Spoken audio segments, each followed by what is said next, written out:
Hindi, gusto ko ipatigim sa inyo yung ano, kung saan ako na-addict for 6 months. 6 months ako addict dito, tuloy-tuloy na nga lang. At saka meron silang inom. Nabagay sa'yo. Yes. Pero biglang yun. Ang tubig lang ba yun? Bagay din kay Orito, self-service. Oh, tama naman.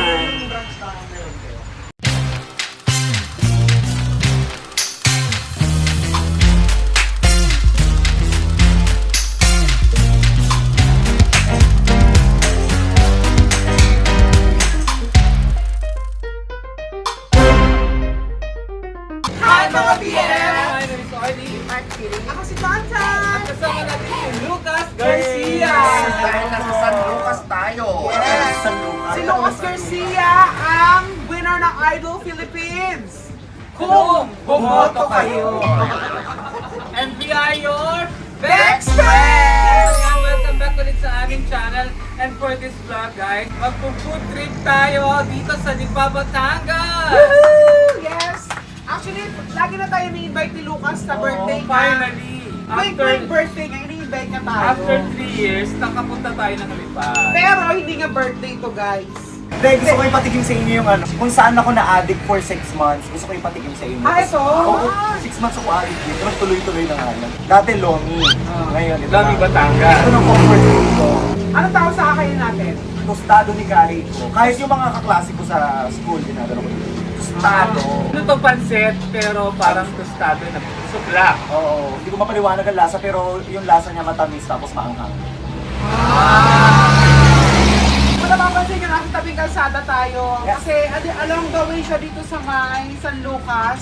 So if ever na mapapadaan kayo dito, Drop wide. Hindi, actually ano to, Barangay Marawi, Lipa City, Batangas. Parawoy. Marawoy. huwag kayong pupunta dito ng alas 2 ng hapon. Kasi ho, pati kayo matutusta. Kaya hindi, kaya naman tayo nandito kasi nga, merienda time. Sakto 250 kilo. Alas na guys. So ano bang orderin natin, Lucas? Ang orderin namin, syempre, yung classic nila, tostadong pancit. At ang espesyal dito, mayroong utak ng baboy. Utak! Utak na! Aray ko!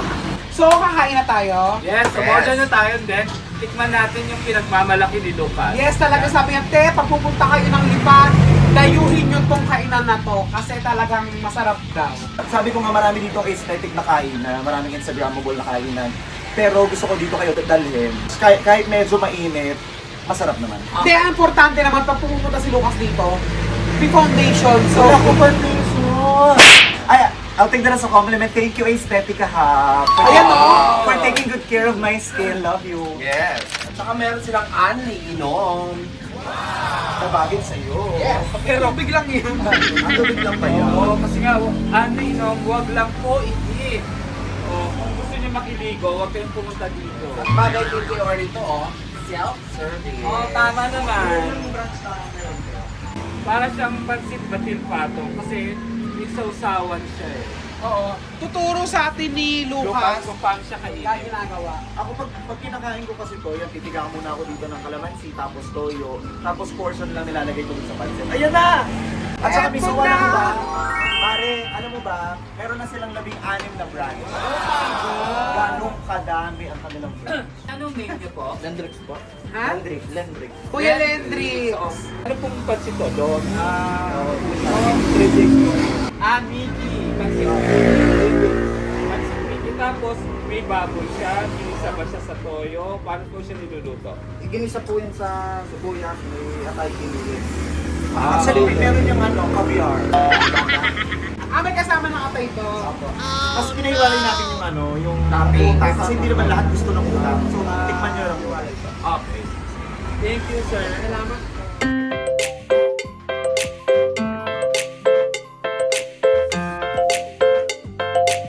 Ito na! Andito na yung mga pansit natin tostado. Yung sa akin po ay walang atay kasi bawal ako sa lamang loob. So, na-request natin at kung pwede naman pala, bawal ka sa inner. Bawal ako sa inner. Yes. So, paano ginagawa yung sausawan, Lucas? Kalamansi. Dito mismo. Alam mo, napansin ko rin sa Lipa, galit na galit yung mga nasakyan, no? Yes. So, lalagyan siya ng toyo, Lucas. Hindi mo naman ito. Yan, lalagay mo lang to. Yan. Mas malapit. Meron ng kalamansi.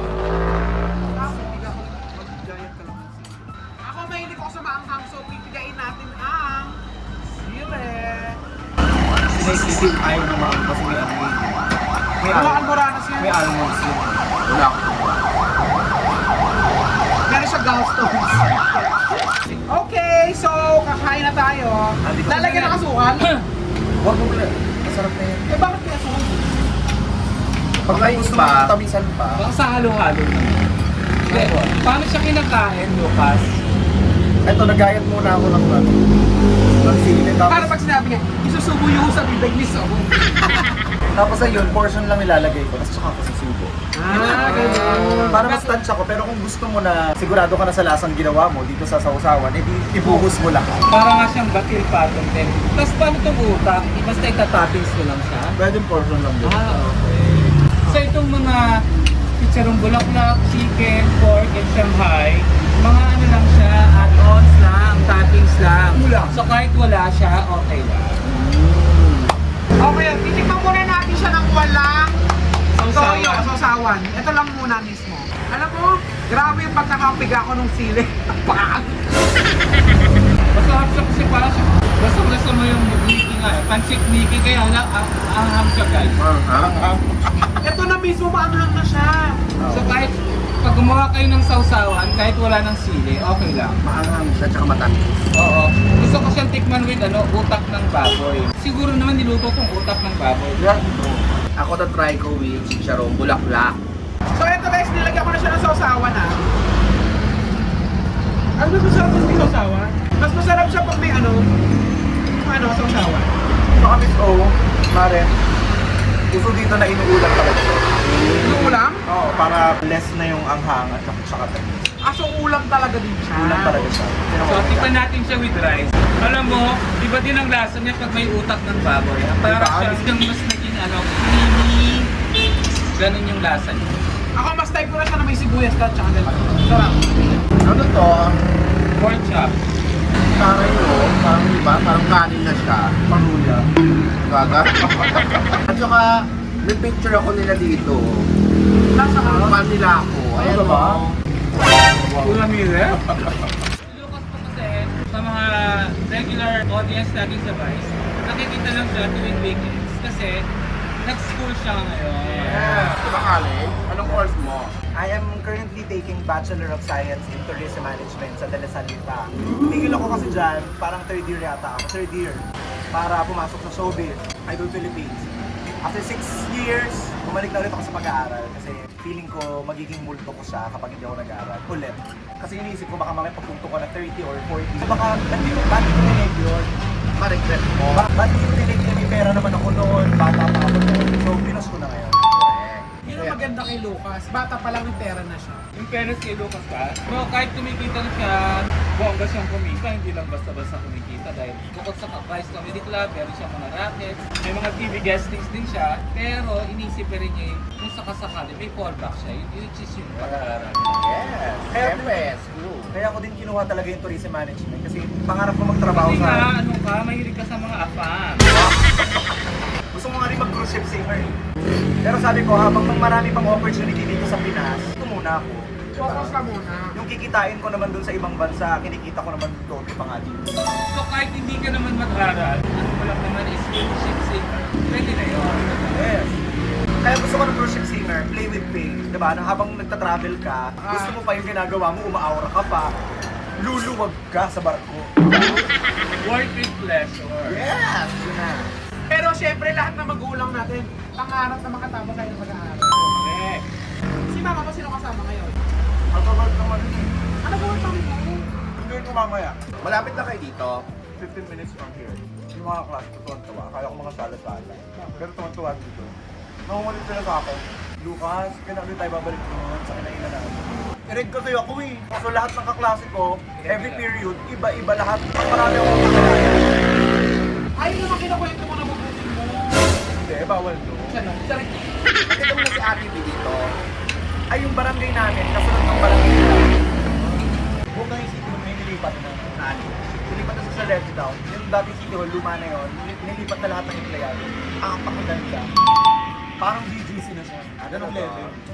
Minsan pumunta natin. Yes, in fairness naman kay Governor Vilma, talagang pinaganda niya ang Lipa at ang Batangas. Kaya ang pangalan niya, Lipa, Darna, Lipa. Lipa. In fairness guys ha, kung fan kayo ng spicy food, pwede nyo yung try to. Masarap po siya. Alam mo, fan ako ng spicy pero malala ako ng talaga. Parang siyang ano, no? Indonesia na noodle. Sa akin nga, for me, para lang siyang pinaanghang at saka pinaitim na pansit kabagan, pansit patong.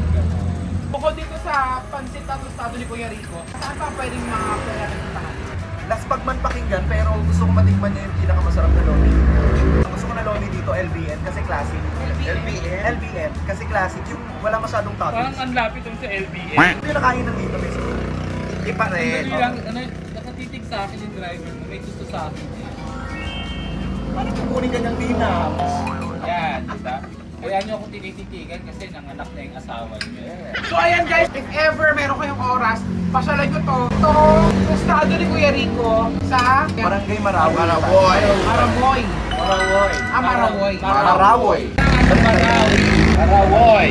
Hindi pa. Hindi ako makapagsalita ng pakakangang ng labi ko. Hindi kasi naglagay ka pa ng sili sa sausaw. Ano mo naman yung bigaan niyo ng hindi? Tapos yung sige, yung laki ng longganisa. In fairness, yung sarap siya guys ha. Although hindi lang kasi ako talaga masyado utak ng baboy. Pero iba din yung lasa niya pag ilagay niyo siya ng utak. Parang kang kumakain ng pansit na may sisig. Kasi may baboy din siya. Hindi niyo naman malalasahan na utak siya kasi ang texture niya parang mayonnaise. Ayun eh. Actually, nung nagluto kami nila Meme at saka nila Ate MC na pinaktakan ni nanay, ang gamit ng kaya parang mayonnaise utak ng baboy. Dinakdakan talaga.